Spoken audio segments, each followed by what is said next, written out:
Hi, I'm Gordon West. I'm a graduate student in second language acquisition. I'm also a member of the AAAL Graduate Student Council on the subcommittee for social media.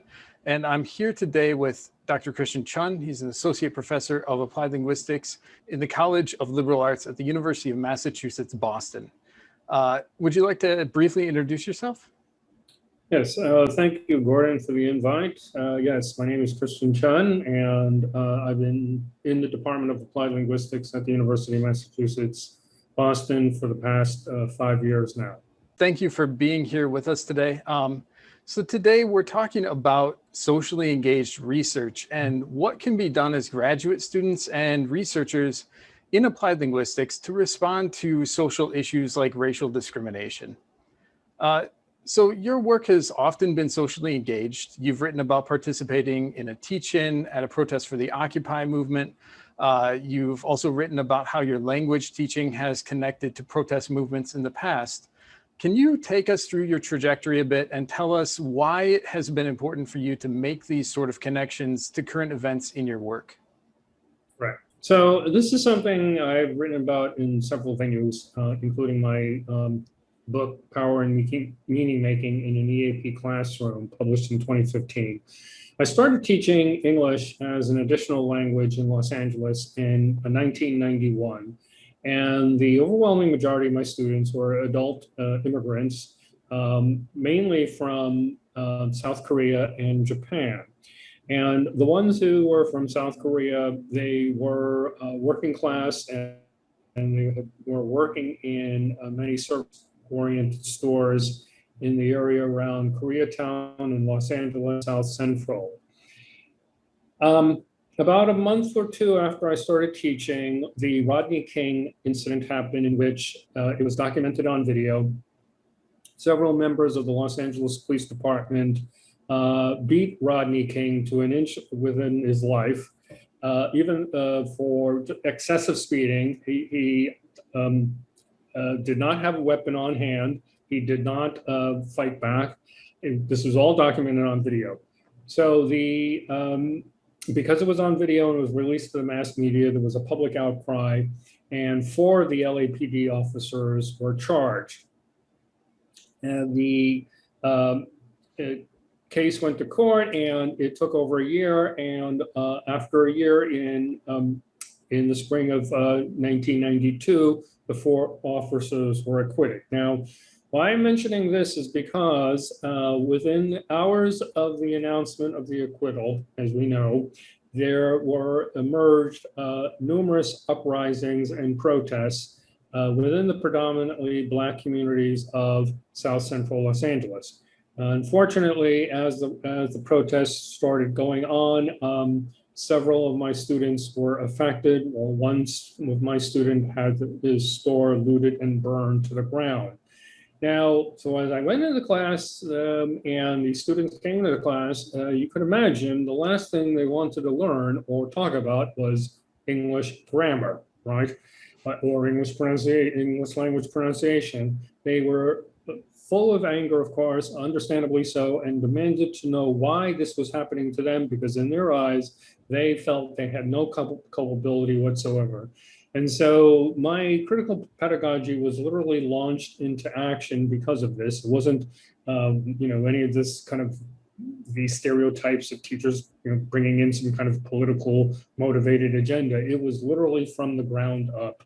And so I had to start to address the numerous historical and social issues concerning this, including, of course, the centuries-long oppressions of African Americans. And many of the students who had not gone to university or college, and so had no idea other than the enslavement of Black Americans over centuries. But other than that, they had no idea about the long legacies of discriminations and violence that Black Americans had faced, and thus had fueled partly this anger with the Rodney King verdict. That history is something that I've seen you trying to bring into a lot of your work to sort of frame what's happening and help people understand the sort of historical root of a lot of these things that we're seeing. Because we're seeing, these sort of things like Rodney King, we see that, repeated in the murder of George Floyd. And you had a recent article that you published about the anti-Asian discourses that were connected to the COVID-19 pandemic. The title of the article is "The Return of the Yellow Peril, the Fear of Getting Sick from the Other." And in this article, you did a lot of that sort of historicizing work as well. So in it, you deal with the discourses around COVID-19 that led to the rise in anti-Asian discrimination and has fueled anti-Asian hate crimes in the United States. What are those discourses, and can you talk a little bit about where they came from? So it's interesting because just on a number of personal levels, one of which was that because I grew up in the 60s and 70s, there was in my high school, when I went to high school in the 1970s and then I went into college, there were no Asian American studies courses offered. There were no history classes addressing the history of Asian Americans and specifically the history of Chinese Americans as my ancestry. And then also, they had, of course, never mentioned really in any detail, maybe just in passing, the incarceration of the Japanese Americans following World War II. And so I had only started to learn about Asian American history years after I finished college.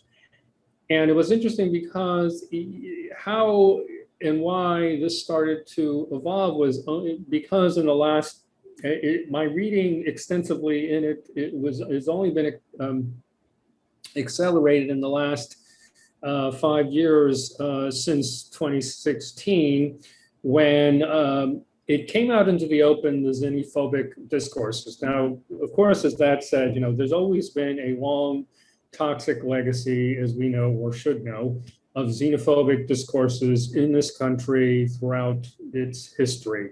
And this is one of the things I talk about in one of my graduate classes, was that many of the students don't know this, and some of the students who are of Irish descent did not really know this, but that the Irish were not always considered white, right? When the Irish immigrants started coming in large numbers to the US in the 1840s, they were discriminated and they were seen as the other as well. And so what really emerged in the mid-19th century was what scholars such as W.E.B. Du Bois and David Roderick are drawing on Du Bois's work was called the psychological wages of whiteness. Now, concurrent with that was this, how the abolition of the enslavement period was going on. And there were abolitionists throughout the country, of course, working for this. But the powers that be, when they would see that you'd have the supply of labor coming in from overseas, from Ireland in the 1840s, and then with the building of the Transcontinental Railroad, the immigrant labor from China started to accelerate. And then you had the supply of cheap labor. And it was, as I mentioned in the article and in other sources as well, that this was part of the classic divide and rule strategy amongst the powers that be, the ones who are running capital, where they would say, we're going to get the cheapest labor as we can, and we're going to pit these people against one another. And some of these workers were, of course, outraged that some of these workers were getting paid much less, but that was all by design by those in power. And so after the Chinese arrived in larger numbers and after they had finished completing the railroad, then basically their labor was no longer needed. And then, not surprisingly, there emerged the discourse of, okay, the Chinese must go. And so there started to be some violent attacks, as I mentioned in the interview that I did on another show, but with the lynchings that started in Los Angeles in 1871, and then with the Chinese Exclusion Act in 1882, which was the first of its kind to discriminate people on the basis of race and class. And so this has always been an ongoing thing in which the Chinese Americans have always been seen as the perpetual foreigner. I've been told throughout my life at certain points, to go back where you came from, go back to China. Um, and one of the things that I've related numerous times is that, the questions I've heard, not only from just the proverbial person on the street, but some people within academia itself, where I've been asked the question, where are you from? And I say, I'm from New York. And then the follow-up question, oh, I mean, where are you really from? Uh-huh. And so it's this, how this discourse has merged back into the open. It seemed to be a kind of a rebuttal, in a sense, of the model minority discourse that started to emerge in the 1960s.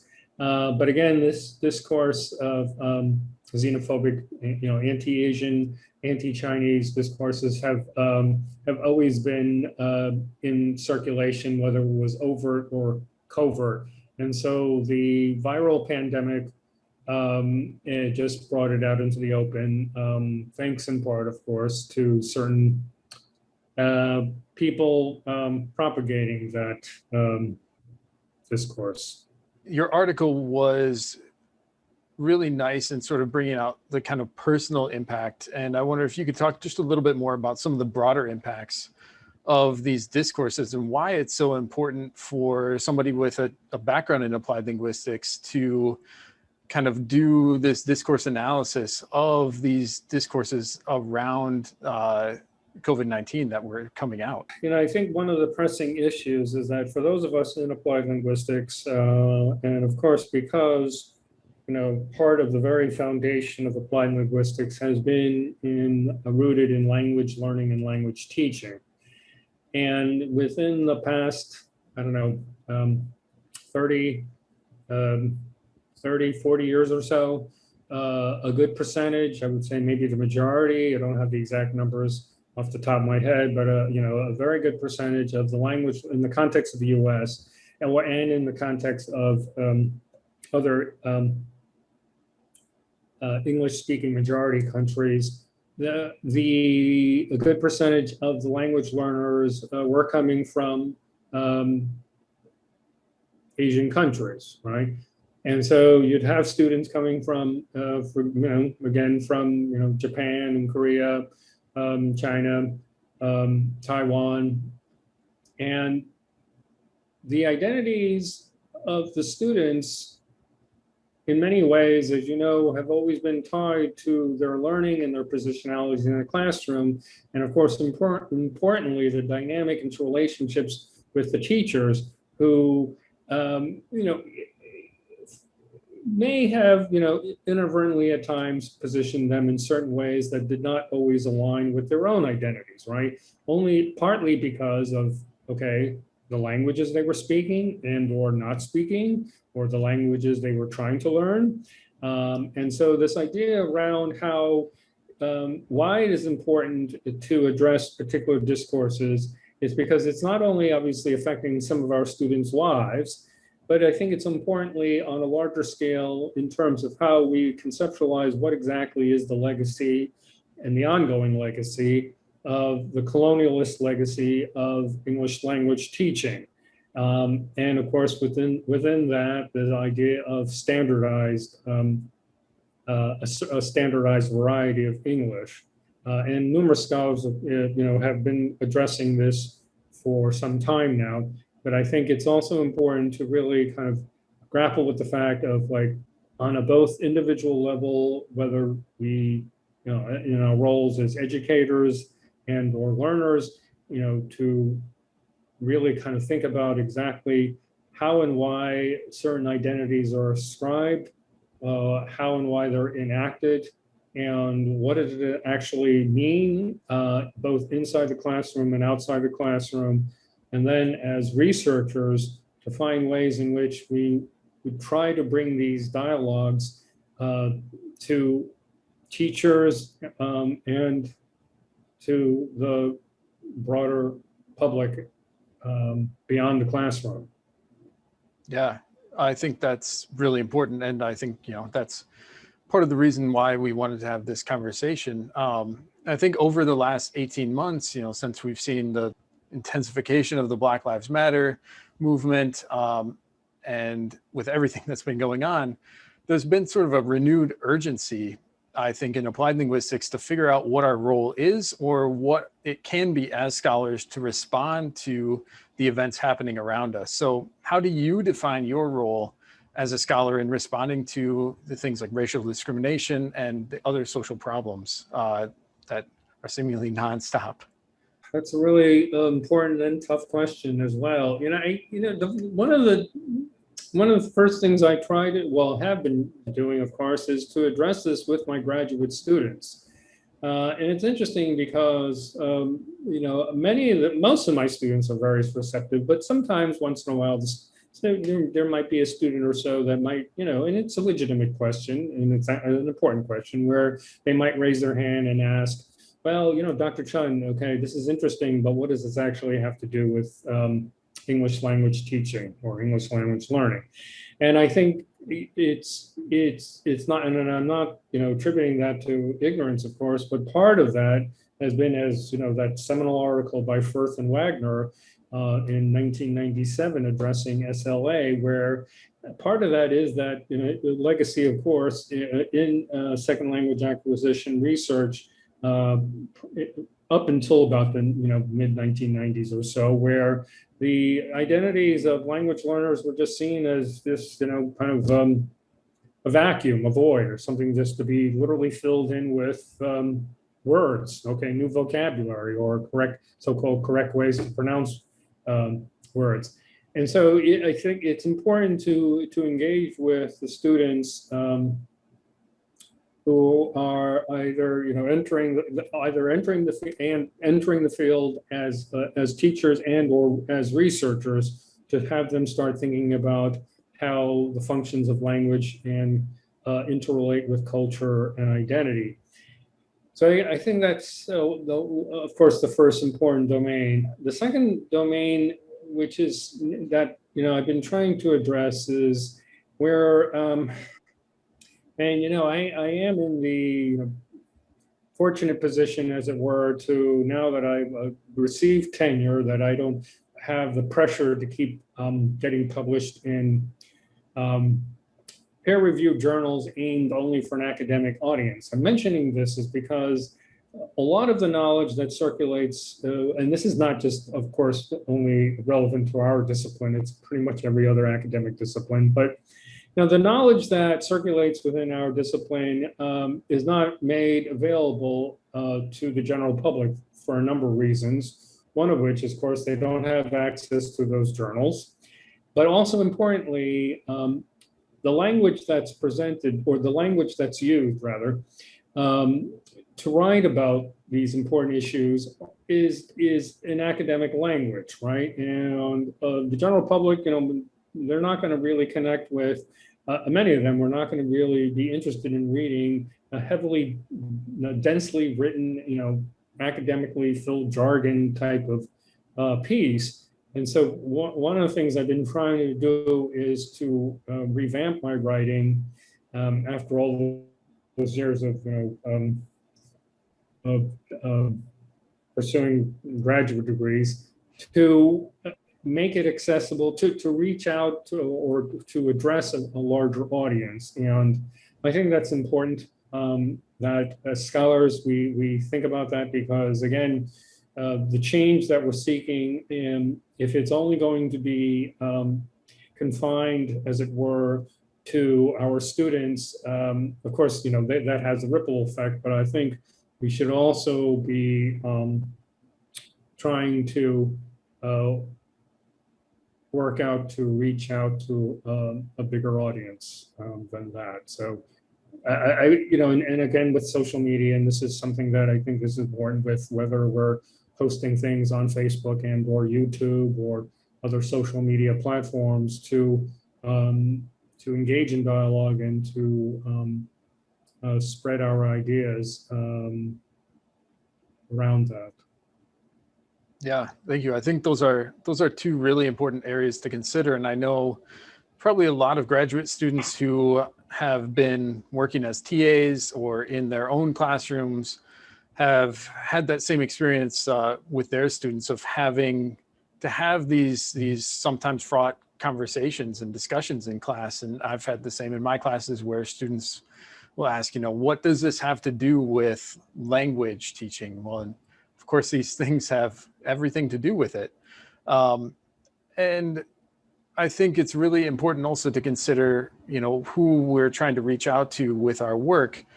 And you mentioned that you're in a quite different position. And so I wonder, as kind of a last question here, what kind of advice do you have for graduate students who are really concerned and want to do more socially engaged work, but they might be uncertain of how to do that? Part of that is that it's, maybe to frame it as that it's not, and this is the attempt to kind of maybe alleviate some anxieties, but it's not necessarily an either or thing where, as we know, a good number of research has been with socially connecting with local communities, right? Particularly in the areas, of course, where immigrant communities, children, bilingual multilingual communities where researchers, grad students have gone into these local communities and schools. And I think that's an important entry point into working with these communities and addressing many of their concerns and issues, not only with seeking education, but of course the other issues that are affecting those communities. So I think that would be something that's very important, where as researchers we should find ourselves, and it's been very difficult, and even this was before the pandemic, of course, but it's important to find ways to connect with communities in which, again, with that, we're not only are we able to do research with, but how those communities can also, of course, inform how we think about many of the things that we've read in books and the course readings. So I think that's an important part. And then with that, going beyond that, I think would be also finding ways in which how we would be able to somehow set up networks amongst us where we would be able to connect not only us as researchers, but the communities that we're researching with with other communities as well. And so these communities, which understandably at times have felt very isolated, where these communities then feel much more connected in a broader way. And this is something that is not, kind of this, idea or ideal kind of chasing thing. This has actually happened on the ground many a time, as we know or should know. And in fact, the mural behind me is an example of that. This is the mural by Mari Naomi that celebrates the achievement of numerous Asian Americans, including Grace Lee Boggs, who you see over my shoulder, who was a Chinese American activist in Detroit. And with her and her partner, James Boggs, they did numerous work across the communities in Detroit, uniting not only the Asian American communities and the Black communities, but importantly, all communities, working class communities across Detroit, in which they were forming these important networks of people feeling connected with one another, rather than being isolated and alienated and then hence fearing the other. Yeah, thank you. It's good to know the history there, and that we're never sort of remaking something from scratch. We're always sort of building on what's been done before, and so it's always important to look back. Thank you very much for your time. Well, thank you, Gordon, for having me on. We'll link Christian's work below if you'd like to learn more, and thank you very much for watching.